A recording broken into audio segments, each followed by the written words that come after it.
Joining us now is Texas Monthly contributing writer Jack Herrera, whose article in the November edition of the magazine looks at the role of undocumented immigrants in the workforce here in Texas. Jack, thanks so much for joining us. Thank you, Laura. It's good to be here. Well, Jack, your article focuses primarily on the construction industry. So what would you say would be the potential impact of mass deportation on that industry here in Texas? Yeah, I think that when you look at estimates of how many construction workers are undocumented in Texas, the estimates go as high as 50%. So it's somewhere between a quarter and half of all construction workers in the state don't have that legal status.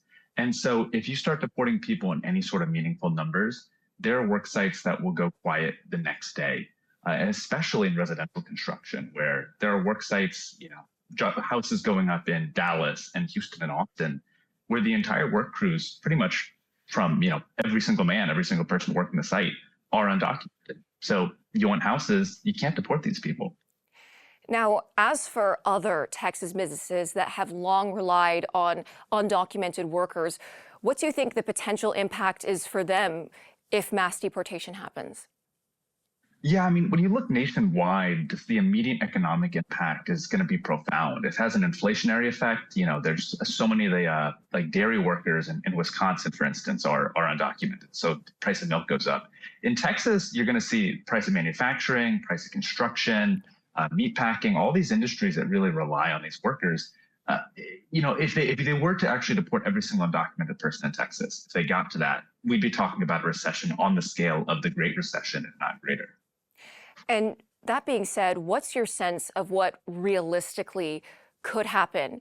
Echoing Trump's sentiments, we've seen state leaders here in Texas taking steps and sending clear signals they'd like to help with that mass deportation. So what should we here in Texas be watching for in the coming months? It's a really good question, and that's really the unknown right now. Anything could happen after Trump takes office in January. My sense of it is that Texas leaders like Greg Abbott, like our senators, know that the state, for instance, the construction industry, relies so heavily on these undocumented workers. There'll become a point really quickly that if you're deporting a lot of have profound damage on the Texas economy. So what that leaves them is the need to show a strong crackdown, but not necessarily deport everybody. And so what I think we can predict, we can expect are mass workplace raids. There'll be probably in our state, probably in Texas, there'll be large scale raids on, chicken processing plants or maybe even construction sites. And they'll arrest a large number of people to have it in front of the news cameras. And then I think that they will have camps. They'll have deportation style, mass detention camps, concentration camps. And Stark County is one of the options. These will be soft-sided tent camps. America's put them up before. But I think that really what it is going to be the spectacle. It's going to be a place where you can see Trump being tough on migrants, being tough on immigrants, making life harder. That's what the voters want from him right now. Well, this is definitely something that Texans and even folks across the nation are going to be watching closely. Jack's article is called "The Border Crisis Won't Be Solved at the Border." You can find it in the November edition of Texas Monthly's magazine, as well as online at texasmonthly.com. Jack, thank you again for joining us and talking about this. Thank you, Laura.